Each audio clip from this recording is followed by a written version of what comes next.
Voices of Privacy is something we started, and we're both, as you know, professors at Virginia Tech, but our goal, I've been studying privacy for 20 years, and, well, not much has changed in terms of protecting privacy, but a lot has changed in terms of how fast the technology grows, and we'll talk a little bit about that.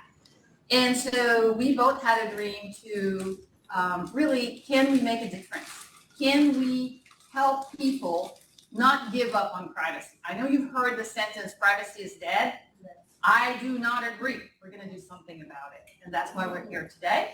And this is my co-founder, co-host, and wonderful colleague, Donna. You want to introduce yourself? Yes. We've been looking at online and activity and behavior, and in the world we live in today, it's a time-poor society. And unfortunately, we've got a lot of folks out there that are either trying to scam or hack based on age, based on location, based on a variety of things. So we're not going to fix this overnight, but we're going to continue to build awareness and then educate, and we want to empower everyone. And it's really simple empowerment because we have these how-to videos, as we'll talk about through it. So we hope today's session enlightens you, maybe even to a certain extent frightens, but in a good way, that there's some action that's taken out of that in terms of, and also for the good. So if you set your settings and it's based on, this is what I want to get on my social media feeds versus all the stuff that comes, you can actually have custom information that comes to you that's so much more valuable. So we're here to talk about a lot. We've got a couple of different videos, as you will see, but we're really excited and appreciate your time today, and hopefully we'll walk out with a lot of brand ambassadors for privacy settings and just knowledge. It's not that hard. It really isn't, but it takes beat. It just takes a beat. So what are we going to talk about? This is our agenda for today. So, what is information privacy, why it matters, what you can do, and then we'll talk a little bit about our program, which is all about that. But the key point is this is an interactive session. And so there's no order to this other than we're going to talk about things, but something pops up, something's not clear. This is your session, right? So whenever you want to ask questions, go ahead and do that. So what is information privacy? Anybody? Keeping your information private. How do you do that? Settings is a good, correct, passwords. So the traditional definition of information privacy is the control you have over data collection, right? What is being collected? How is it being used? And also about how it's shared. And so the thing is, there's information you already share. Who posts on Facebook, Instagram, LinkedIn? Okay, everybody's like, we have a few people who, no, not at all. I don't do that. You may not post, but someone may tag you in a post, and then all of a sudden you're on, so that control comes back into play. Okay. With me, my grandson hacked my Facebook. Oh. Well, he made his page. Oh. And I tried and get them to take it down, and it did. So I don't do nothing Well, that's very interesting because that's an example of, at first you shared a little and then somebody else took control of that. And so that's part of the issues with information privacy. But just because you're not on social media, it doesn't mean you're not being tracked. Because last week I was in California. So was I. And I didn't know. I didn't see you. Then I was in Arizona. And my grandkids was like, what you doing here? We just seen you and I said, that's not me. And I can't get anybody to take it down, so. Absolutely. And we'll talk about other information too. Yeah, absolutely. But here's the thing. There's information you share, and there's a lot of information you do not know that you share. And that's a little bit scary when you think about it. And so we've got a tiny little piece of video here. Hope it all goes well. How many users do we have on the internet? We have over 5 billion users today. Every minute, there are over 2.4 million searches. Imagine If you took a step for every click you made since you woke up this morning, how far would you walk? Every step you take, every footprint online, They leave information about the searcher. That is you. Where and when does your digital journey end? We talked about what information privacy is, but it's very important to link this to information security. Is this the same thing? Pretty similar, right? We think of that very similar way. So information privacy is the control we have, right? Information security is really about protecting the data. So here's the thing. When you give your data, willingly or not, say to a credit reporting agency, I don't have to name any agency, I'm sure you're familiar with that. If they don't protect your data properly, do you have privacy? No, because your data is gone, right? And so you can't have privacy if you don't have security. And that's why, even though we're going to talk a lot about information privacy, you'll see a couple of clips that are going to talk about security. Because securing your data is part of information privacy. But for information privacy, you need an extra step, which is making decisions about what you share, when you share, and who you share it with. Correct. Things that are completely out of our control. And all of a sudden, our name or our finances are all over, and how do we recoup that, right? We talk about it. Google yourself, you'll see. That's right. Well, it's interesting, because if you, I was like, oh my God, oh my, they got everything up there.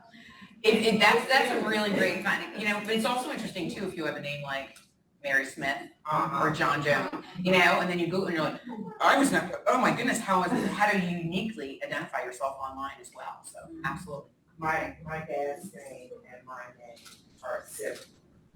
So I'm Justin Cobb and he's Jesse, but they only take a certain amount of your name. So therefore, when I went to purchase my home, both of our credit was going together. So I had to fix that. Yeah. And I don't want to scare, but it's interesting when you said Google yourself. We did a panel on privacy, and I asked for 2 volunteers could we search you? These were students.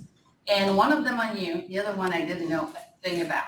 And I said, I'm not going to pay for a search or anything. We're just gonna basic searches online. And then we showed them what we found. I found where they were born, where they live, their sisters and brothers, their parents, their mortgage on their house for their parents, pictures of the house, how much was left to pay, and so on and so forth. It was so surprising to them. And they were people who actually had private Facebook accounts. You want to explain what private Facebook account means? Yes, I'm not sure how many people know, but you can either have a public-facing Facebook account or you can have a private. And a private means you manage it. You manage who's going to be your friends. You manage everything inside of it, even saying, I don't want to be tagged. I don't want my photos shared. I mean, I have everything completely locked down just because of that. But that's one of the conditions, right? You may not get as much interaction, or someone has to always ask if they can friend you. They can't automatically, if your public account, go in there, but it's worth your privacy. It honestly is. And that's some of the things we go through with the settings, and just, it's not even that difficult, but it takes a beat. And we're in a time-poor society, right? And we're just going and we're accepting cookies and we're just running all around. It's just, and that's what they're counting on. They're counting on the human, right? That we just are not paying attention. There's certain ones they look at, whether it's young college students, because they have no credit. So let's hack them, let's get there. Senior citizens. I mean, it goes on and on. That's what we're gonna cover. And so look, go ahead. Just a question, do you buy security packages like McAfee or more? What does it protect you? It protects your computer itself. And so, for example, if there are viruses coming in, it may catch most of them or prevent them from getting into your computer. Or just the virus? Viruses, a couple of other things. But the Focus thing on your is, computer, your hardware, right, software, your actual not device, you. but not the data. Exactly. And that's where a lot of confusion occurs. It's like, Right. oh, someone's going to handle this for me. I have this system in place, or I bought this security, and we have to be vigilant. We have to do it, because if we don't do it, you can't count on someone else covering for it. And unfortunately, the technology that's available for you to protect yourself, the technology that's available for attackers, is out there too. And it moves so fast. And so the problem is we can't keep up with technology. We have a short video just about security and privacy before we move back into privacy, which is something we put in one of our first episodes that we put online. Imagine you have a valuable painting in your house. You want it protected, of course. So if you don't want anybody to steal it, you're going to lock the door of the house. That's security.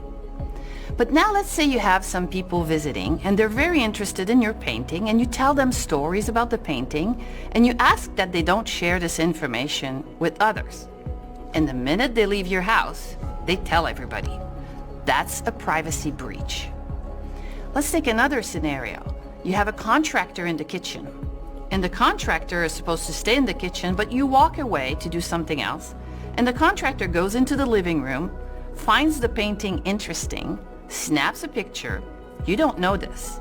And then when the contractor goes back home, he or she puts this on social media. And so now your painting is on social media. You may not even know about it. That's another type of privacy breach. And if you think about it, even that one within the military who took the documents and then put them on, yeah, for life. But it just, and that makes you think about different generational cohorts and ages and how they're like, oh, why? It's something I can just share on social media, versus others of us that would say, no, you can't do that. So it's shocking how it comes out in so many ways. Absolutely. So why does information privacy matter? So yesterday, we did a presentation to another group, and just for that, I searched how much information is on the internet? A lot. A lot, right? So the data shows 2023, 120 zettabytes. What's a zettabyte? So we have megabytes, gigabytes, petabytes, exabytes, and then we have zettabytes. And so multiply by 1,000 every time you think of that, that's a lot of information. And if you were to put, we don't use DVD much anymore, but if you were to put this information on a high density DVD and you started stacking them, you know how thick a DVD is, right? Yeah. If you stack them, the data we're talking about right now on the internet, you would go around the earth 222 times with the data. That's so much is out there right now. And that's why privacy matters, because whose data is that? Where's your data when you filled something out 10 years ago on a form? It's still there. Children's data, all of it, still out there. It's commercialization data.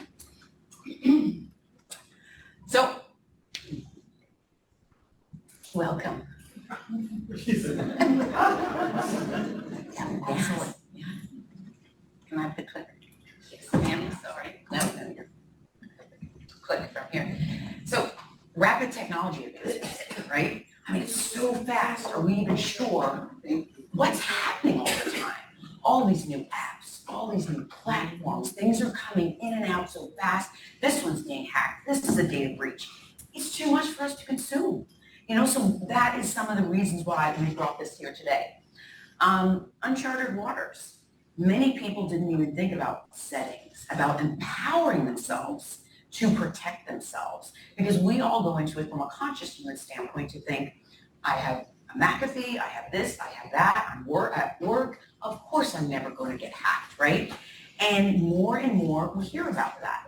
We are working with a superintendent of the schools. We're going to go into the schools, and he said, somebody got my name, and they called HR, and where he was prior, and said, this is so-and-so, I've lost my ID, my password, can you reset it for me? HR said, well, it's the county superintendent, of course I'll reset it. They hacked his entire life. They got into everything. So that's ways too that they look at it, thinking an innocent person that may control passwords, reset it, this and that. That's the way they go into. Otherwise, in addition, lack of awareness, education, information. We looked all around Fonts 9 to see if there was anything that was just generally consumer facing Everything we do here is written on a third grade level. This is not an academic paper. This is for society at large. It's for everyone, every age, every stage. So that is why, and honestly, with Virginia Tech, we go by the pros, which means that I'm a serve. So we are proud to serve and create and build awareness. And, you know, some of you work in the corporate world, you've heard of security education, training, and awareness. You have these little messages that come in once a year to make sure you don't fall to a phishing trap by clicking. Then if you fail, you have to do it again, or your IT group comes to you.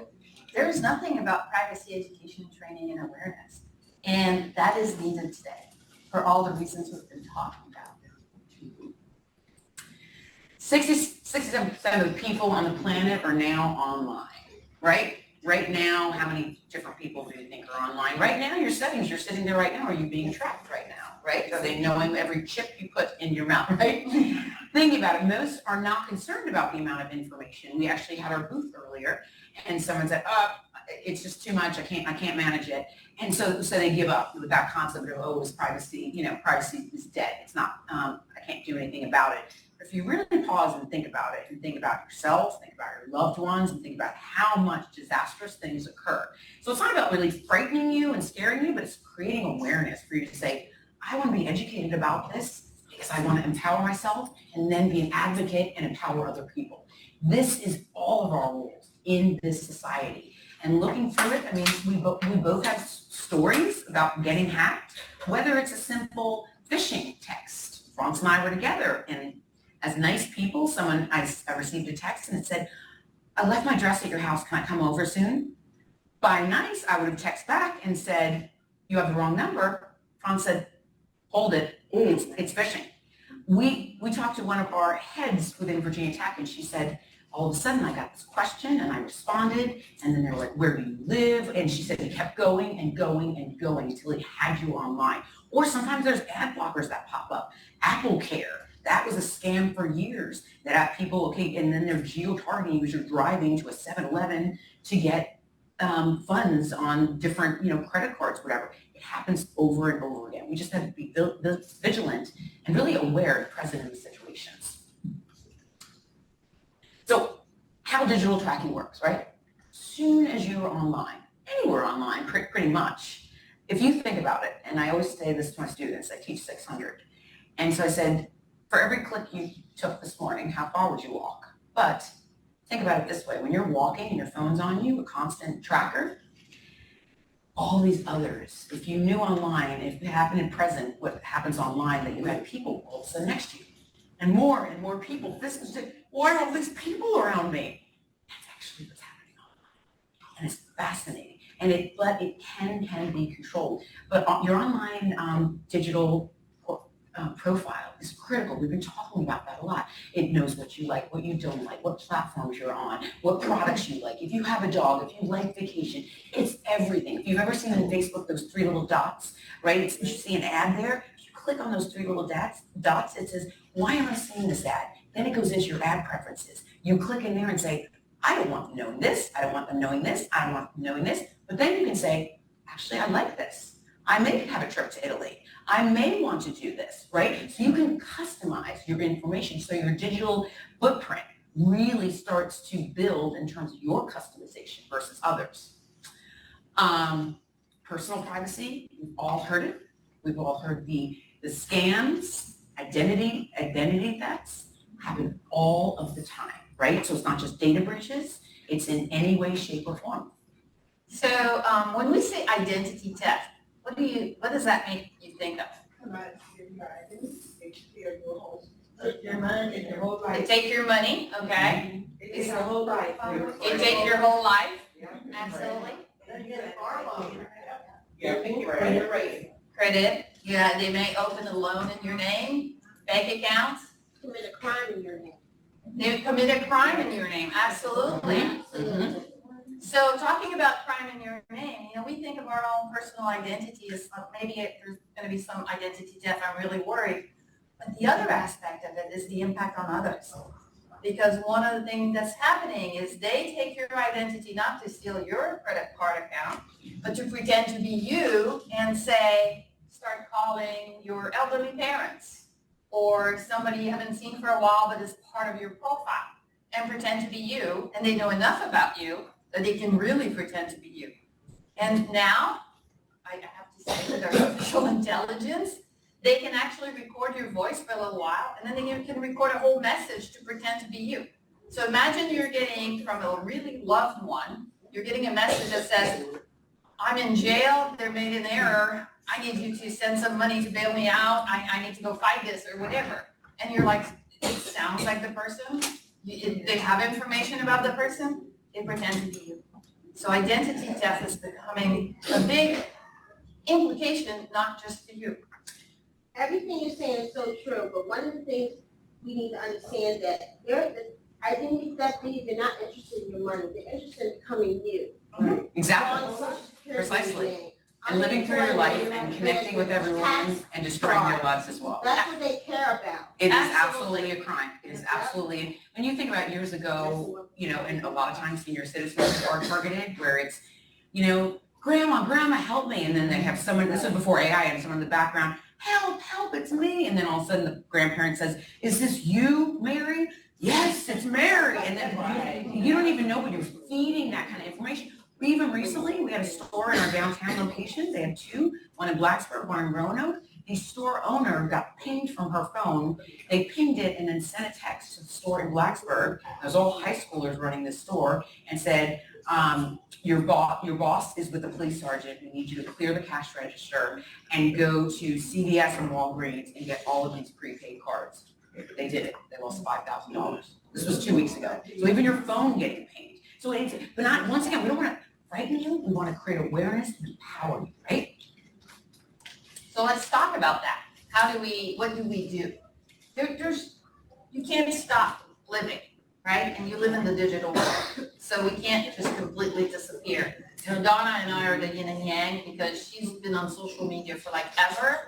I think she created social media. I'm the privacy person. I never wanted to be there. I didn't even have a picture on LinkedIn. She forced me to do a couple of things, which I did. But, as much as I've always tried to be absent, I was part of an IRS scam because Anthem leaked my data. I don't know how many scams I've received. And if you Google my name in Virginia, I'm pretty easy to find. And there's pictures of me everywhere because the university puts pictures of me.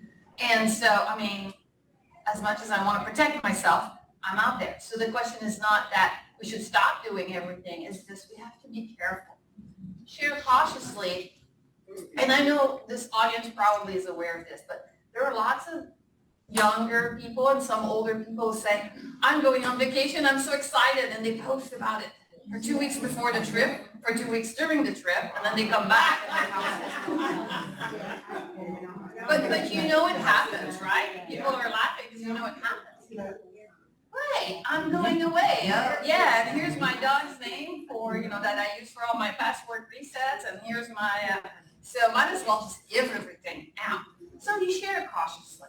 You can still, see your grandkids' pictures or do certain things, but you have to be careful about it. And some of the material, which we don't have time to talk about today, but for example, if you're going to put a picture online, you want to make sure there's no location information that is tagged with the picture. Or even any markings on your clothes that would show an association with the organization. Yeah, well, Google has pictures of your house. That's another story. Yes. But yeah, so you have to be careful. You have to think every time, once I post this picture or this text, it's there forever. You hear about, was it Reels or what it disappears after or whatever, or Snapchat. All these people thought Snapchat, the pictures actually disappeared after 15 seconds. Yeah, they disappear from the other person's phone. They're still somewhere on a server. Yeah. And so nothing disappears, right? So the rule is think about, am I okay with this being out there forever? That's the rule. Location sharing is one of the biggest issues. That they've been tracking even militaries as they were running around, and they were able to map where they were training because they had location on their phone. I use an Apple Watch, so that's that. from a security standpoint, but you know, I like what I get. It's always that balance of convenience and costs. And it's true, and I think about, you know, some of the youngers, you know, some of the students or whatever, that we went on a trip to New York and wanted to share everyone's location so we knew where everyone was. So many of them never stopped sharing. So to this day, it's like, oh, you're here. And not that I'm, you know, looking at it from that standpoint, but I want to reach out and say, you know, if you're doing it for specific incidents, fine, but then you need to manage those settings, take a beat, go back and look at it. So even you can look to see on your phones, are you sharing your location with anyone? Who knows where you're at? Outside of you telling them you were going to go here, your location is here. The other Yes. piece with that location sharing as well is, and I just warn women, if you're in a domestic situation, you really need to check the securities on your phone. That's Because 100%. it's traceable. Yes. We have had, you know, clients come into our shelters and their abusers are able to kind of ping them in a general location and resist sometimes wanting to lose control of their own phones. But if you're in a situation like that, be very careful with what's in your hand. And even if your phone looks like it's off, it's not until it's really off, like really, you know, turn it off completely. And there are situations where, you know, you hear this in the movies, but a burner phone, that's the purpose of a burner phone, is that you have a phone, you can still make phone calls, but nobody can track it. All right, third, in case of doubt, don't click. And you would be surprised how much everybody knows this, but yet they click. I mean, it happens all the time. I'm very fortunate. I've been training my mom for about 20 years on this. And recently she received this email from her cable provider. It looked totally real. Right colors, right this. And usually I look for like spelling mistakes or something. They didn't have that. But I kept looking for it. But fortunately, she has the reflexes. I'm going to call Thompson, yeah. And I said, don't do anything. I logged into her account, privacy breach. I logged into her account. I went to see the email, and it was a scam, but it was so well done.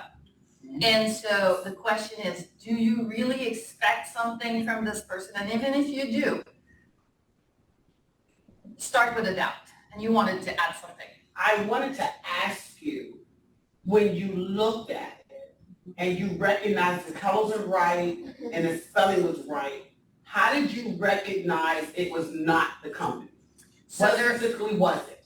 right, two things. One, it was not addressed to her name with her account number. So it didn't have like account XXX123. Okay. And it was dear customer or something like that. It was in French. But also I went and hovered over the link that they asked us to Could click. you say that louder, please? Because sometimes we forget. Yeah, so I hovered over the link, which means I just put the mouse next to it, don't click. Yeah. And then you look at the bottom left or top, depending which browser you use, but you look for where it's going to go. And the where it's going to go would basically, what they do is they trick you, right? So let's say, I'm going to use it as an example because I've been collecting a bunch of phishing. So I'm going to do a segment on phishing soon. So I've been collecting phishing emails. But you look for that link, and that link will have, for example, www.ups.123.blah. So it's going to look like a ups.com, but it keeps going, right? Point 123, point this, point that, point, and I don't want to pinpoint a country right now where there's more scams, so I'm not going to say, but let's say .usa, right? So the last thing will be something like mysite.usa, and that's all before the first slash. So if it's before that first slash and it's not ups.com/, it's not UPS. And so that way you know for sure. Go ahead. And another thing you can do is click on where the email came from. Exactly. Click on that, that's That's what I learned. immediate. Click on that, Always and that'll look at tell you it's false right there. And I'll tell you, I mean, they look directly at our banks and how they communicate with us, and even though a bank says they'll never, so that's why with the colors and everything. But, you know, and it's like we're getting it we're getting hit on email, on text, I mean, all over. It's just like delete, block. I mean, you have to be an active participant in your security and privacy. And I want to add to what you were just saying, because when you click on where it comes from, if they're very smart, they can do what's called spoofing. Right? So a long time ago, I had a security class, and they were all doing projects. And one group said, we'd like to phish the class. I said, okay, let's make sure we get all the permissions to do this. And then they spoofed my email. But what they forgot to do is change the reply to. And so it really looked like it was from me. And I'll tell you how many % of the class failed to the phishing scam. But a couple of them replied instead of, clicking on where they were asking, and I said, just ask for the name and something else. Like, I didn't want them to put private info. And so the reply to came to me, because they kind of missed that part. Right. But what happened is 96% of the class was victim of the phishing scam, and the 4% who weren't were my worst students, because they actually didn't pay attention. That's how bad it was. So we also have to be careful that it looks like, and so you have to dig a little bit deeper, but absolutely look for that. Another thing, can I add to that? Is Yes. Like you were saying, hover over it and see where it came from. And you can see XYZ dot my pet name Donald dot X.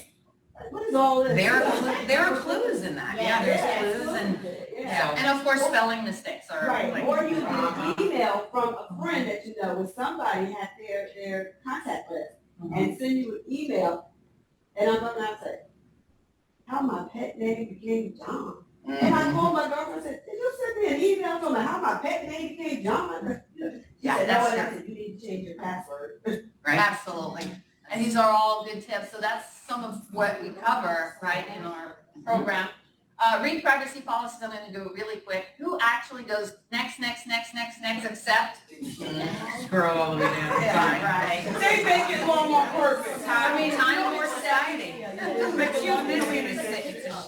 to protect her, but we don't realize it. We're not doing it purposely. But there is actually information that's valid sometimes, because you do agree, and you'd be surprised what you agree to, particularly like if you have a smart card, things like that. But close unused account. Well, I mean, it's really sad, but when people pass away, loved ones forget to close their accounts, so then people hack those and then go into finances and information, etc. Some people have multiple accounts on Facebook. They don't know how to close one, and then you try to reach Facebook and you can't get them, so you just give up. That's what the hackers are counting on. So unused accounts are really critical to look at that and just to see it. I mean, it's one of the main ways that they can get into your settings and your systems. Want to talk about unsyncing account? Who uses the same, when you get, let me, enter this through my Google account. Or my Or Facebook. let me Log go in, to right? Facebook, log in. Yeah, it's easy. I remember my Facebook account, I remember my Google account. I don't want to remember all these other accounts. I got hacked doing that. Okay? So the key point is, when you do that, you're giving Google information about your other account, right? And if you get hacked into one account, you can get hacked into all these other accounts. And so this is the convenience versus security, privacy that we have to make decisions on. We recommend going the long way, having separate accounts, and of course not the same password. And also, I mean, when you do join a site, you say use my Facebook login, Facebook's still with you, right? Because you use their login to get there. So Facebook is logging everything, where you're going, what you're doing, etc. So there was a new policy that was off Facebook activity, which was they weren't supposed to follow you once you linked in. But of course, those scenarios still occur today. And I think I'll skip the next one because we've already talked about it. You can't have privacy if you don't have security. So, that's a lesson in security. That's right. And you see some people that, they'll have a smiley face over their child's face, or we even have people that refer their child A, child B. They're very vigilant about it. But most generally, we're trying to create community, right? Showcase our children at different stages and ages. It's a happy thought. But everything with happiness has to be also looked at in terms of what others are trying to do with it. Good question. I had to say actually this observation, because for my child, we were very aware of her digital footprint, because I use that as an invasion of her privacy when she's not ready to make that decision. And we never posted anything. It was an uphill task because there's family, because why is it crazy? The two things that we sort of assumed when she started school, we signed off on the agreement that we didn't want her pictures used. But what we didn't know was that you have to go in we have an expiration date, and she goes to a school that was from 1st to 12. And so this first time it was really creepy to see her picture in 6th grade being put on the social media for school because she had achieved something. So that's something we learned the hard way, that you need to be vigilant with schools where you have to go in or ask them if this is okay for Things expire, things update, The other thing was, the pediatrician's office, all doctors' offices use your social security number to be your identifier. And so we chose to give my number as her identifier, even though we had to go through this whole thing about, this is going to coincide with what your medical history is and stuff. And it adds a lot of layers to us. And I guess we could kind of navigate things through because my husband's a physician. And those are the two things that were really important to us. And don't listen to family that make you feel like you're weird because you're not sharing or you're not giving them permission to share your child's picture. Because my daughter's 17 now, and she really appreciates, she started sharing stuff on social media itself, but she knows how to do it responsibly, and she really appreciates the fact that she knows exactly what she's putting out there, which is something that's already out there. Because that's really It is. It really is. And there's even, I don't know if anyone, the album Nirvana, and there's a naked little baby on the album, and he actually sued, said, I was not given this. So it really goes to, our rights and really looking at it regardless of how old the child is. There are sick people out there, and we just have to be vigilant. But we have to be on top of it. Once we do it once, it's not like it's not going to expire. Or every new instance, like, how do you do this? Always asking, how do you handle our data? I'd like to know what happens with our data when this happens. And those take time, right? And nobody wants to do it a lot of times. Oh, it's a long road, this and that, or family members. Absolutely. Don't slide into the pressures.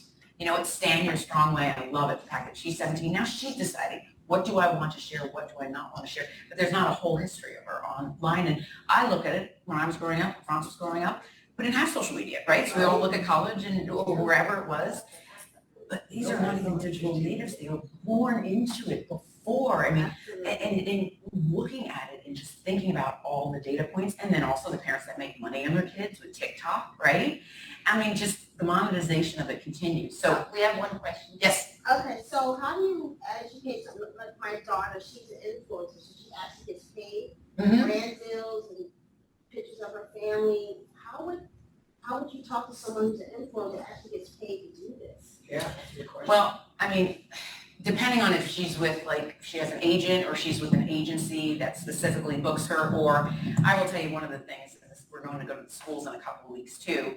Oftentimes, you'll get a DM or something on Instagram, and it's like, oh my gosh, you look great, please wear my jewelry, this and that, and they're fishing for things. Right. So if she's an influencer, she needs to keep her circle tight, really, really tight, and validate those leads and know that her influence is her value. So she would never want to water it down with others, but really being particular about what brand she's influencing, how that's going to connect her to whatever industry or category there is as well. That's why she changed to work more with specific companies. Yes. Like for one, she's with Babylist. Before she was branding herself, and now she can have more control on their platform as opposed to hers. I love it. Yeah, she's controlling it. Correct. She's running the show, That's not right. the other way around. So we have about Yeah. 5 minutes. Yeah, so we'll go through.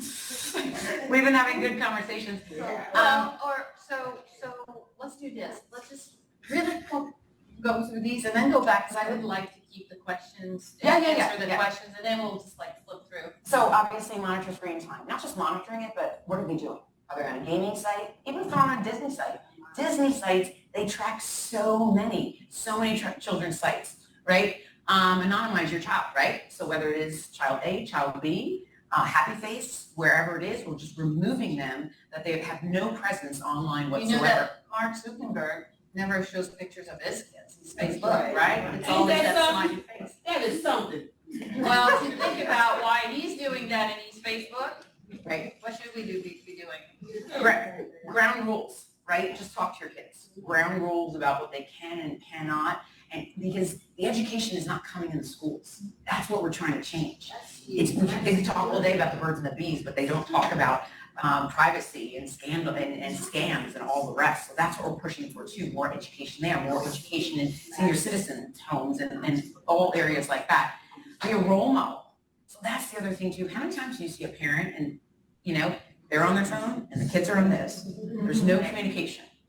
And you know, we can't talk about it, but we did a segment on it. I did a study on parenting, which stands for parents, parenting, sharing, right? Parenting.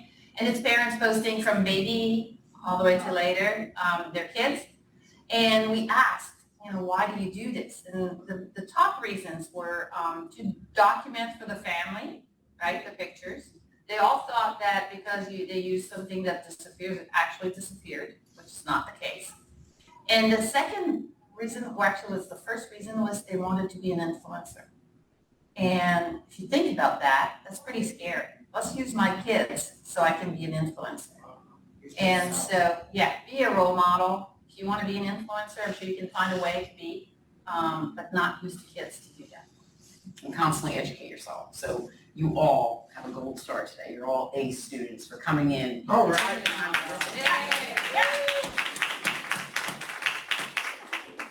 So brief, yeah. Yes, yes. Sometimes I get this, someone you're not connected to has commented, and then a very long comment on one of my posts. You can block them. Just block them. Yes, you can absolutely, you can block them, or you also in your don't click on it, but also in your settings, who can see your stuff? That's right. Can only friends or friends of friends? So that's in your settings that you can manage that to make sure that's not occurring, because it's all locked down. Yes, yes, yes, and we have a how-to. There's a how-to on our website, Voices of Privacy, about Facebook, and it will show you how to do that. I'm gonna piggyback off of her, but I'm telling you what I was doing. I'm in two private, I was telling you earlier, two private entities, and it goes to Facebook. But I get everybody that they link me to, and most of the time they're right. Do you know how, what, why is this coming to me? It's the what is it? The Algorithm, the algorithm. And I'm like, if I'm in a private company, why are you sending that to me? That's the other thing. Now I'm gonna go back to what I was. What about this BU cookies? Yes. Mhm. All right, so let me talk about cookies for a second. Unfortunately, it's not in our, but I want to talk about it. So cookies have existed since the beginning of the web. We just didn't know about it, right? Well, you know, unless you were doing what I do. So cookies are small text files that get stored on your computer. And the whole idea is convenience. So you go to websites, they already know you, or they know something about you, it goes faster. And so these text files have always existed. They're part of how the web interface is structured. Back in, you all know about GDPR. That's the law in Europe. You know, Europe is advanced in terms of privacy compared to the US. Maybe so some is of them Canada, Australia. Maybe some of them don't know. Right, so GDPR is a law from Europe, and they are very more conscious about privacy. And when this law came along, it's been a while, but one of the most recent part of it is they forced all organizations to give you control over what you share in the cookies. Nobody knew what cookies was, and suddenly you get these little messages. And so here's the challenge. The law meant good. The law meant, let's make sure people have more control. But they implemented it by saying, these messages you see all the time. And so the problem with that is the way they implemented the law was if you click all cookies, right, then there's problem, like if you reject them all. And then most people go accept, because we just want to get to the website. Now, if you click, I want to see the settings, automatically they're all going to turn off except the necessary cookies. And then you just click confirm. So it's 2 steps instead of 1 step. It's annoying. It shouldn't be that way, but that's because of that part. Or they say if you cut it off, then you might not do all of this act, because the cookie is needed to do it. Well, and that's a whole other thing if you look at our smart cars, but the other thing, we can't get into it today, but algorithms. There's a reason why you see certain people's feeds and other people don't see certain timely things. It's all behind the scenes of the algorithm, how you interact with it, even if you have the same, almost similar group of friends. So I just brought it there. We are out of time. We really encourage you to go look at Voices of Privacy, the website. It's free, it's educational. We have webisodes, we have privacy talks, which really translate important topics. Yes. We have how-to videos, and then we also post articles. Keep going. So if you scan that is a link that will get you right into our link tree, which has all of our links on it, and it'll take you right to the website. It's on the back of your pamphlet. It is on the Yes, back of the yes. pamphlet. You can stop by the booth. And if you want to subscribe as well, we will tell you that 1 email per month. And it's just, here's what we covered in the month. It might be a privacy. I don't know if I should accept it. Come on now. It says cookie preference. Yes. Honestly, I want to thank all of you. This has been a great conversation. Let's continue it. I mean, I think we can do more and more, but reach out to us if there's topics, if there's areas, ideas, whatever, or just questions. We're here to help you. And if it's somebody else, say, go over to Voices of Privacy, ask Donna or Franz, and we will absolutely work with them. And don't give up on privacy. That's the message today. No, we won't.